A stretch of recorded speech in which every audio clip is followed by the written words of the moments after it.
How to create Telegram account on Android. Hello guys, welcome back to another brand new video. So today in this video I'm going to show you how you can create a Telegram account on Android. So before starting the videos, I would like to request you please to hit that subscribe button and press the bell icon. So without wasting much more time, let's get started.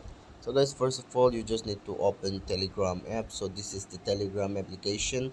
So now here you can see this type of interface will be pop up. So if you want to read the description, then you can just read, or you can click on start messaging. Just tap on start messaging, and here you can see this is my number. So you have to enter your number here, and on the top you have to select a country and then click on this arrow icon on the top right corner, and you can see here phone verification.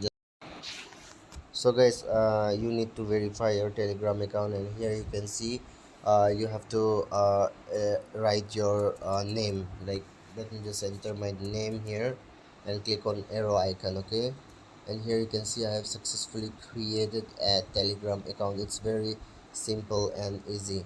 So guys, on the bottom left corner there is in 3 days. So if you click on these 3 days there, you will find the option to edit your profile or to create a group or many things. So this is how you can create a Telegram account. Thanks for watching guys, see you soon on the next video.